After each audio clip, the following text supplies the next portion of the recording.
Hey everybody, it's Jason Blaha here, and I thought I would give you guys another client update. And what I do in these client updates is that I break down lessons and things that I find of value with working with my coaching clients that could help a lot of you out there, for people who maybe want to get into coaching yourselves, or you maybe want to coach, you can't afford a coach, or I don't even have a slot open for you, and things of that nature. And if you guys like these type of videos, please remember to click like down below. If you're not subscribed yet, hit that subscribe button.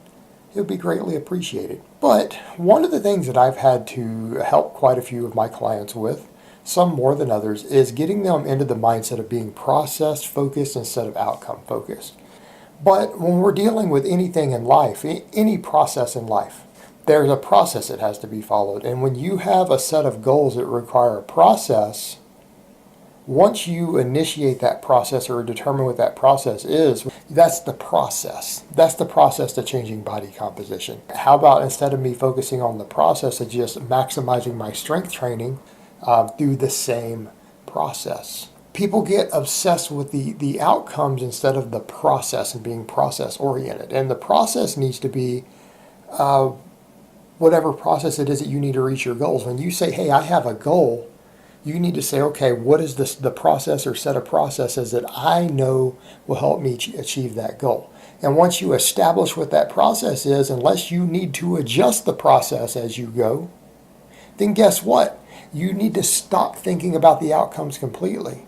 People need to be focused upon their daily focus, as far as your training and fitness and things goes, needs to be on the process. Am I consistently hitting my workouts and my training?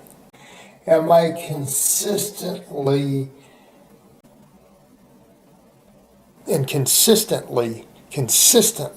hitting my workouts and my training? Your focus needs to be on the process itself. The focus needs to be on the process itself and trusting the process. Everything is spreadsheeted. Then once they get into the process and I teach them to let go of all of that control and just follow the process, then I start giving degrees of control back. They change the pound on the bar one time over what I prescribed for them, we restart over. And I don't necessarily tell them that. They don't know that that's what I'm doing. But every time they change something themselves differently than what I told them to do, we restart this. I don't give them any control back. And the reason is because they haven't learned to trust the process yet.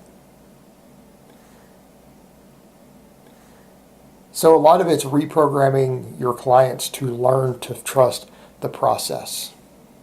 And then when they can trust the process and then they're getting results, then you start giving back degrees of control. You start letting them pick their weights on their accessory movements.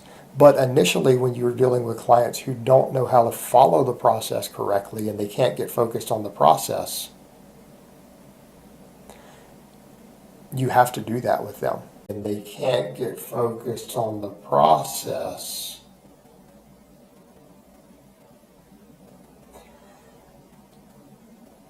you have to do that with them. Otherwise, they'll be outcome focused instead of the process. The process is following your training programming, right? The process is eating the amount of calories and protein that you know that you need to reach to keep moving forward towards your goals. Those are the processes.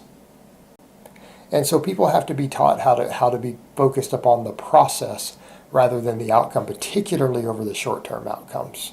Because every time you stop and obsess over the short-term outcome instead of the process itself towards getting there, people tend to sabotage themselves. They tend to sabotage their ability to get results that they would have otherwise gotten had they just continued to do the training and continue to eat the food.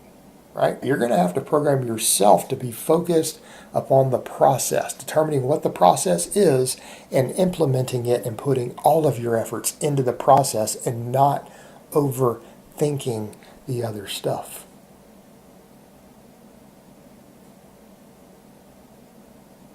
Because when you're emotionally invested in those outcomes, you tend to way overthink and make big mistakes in adjusting your process.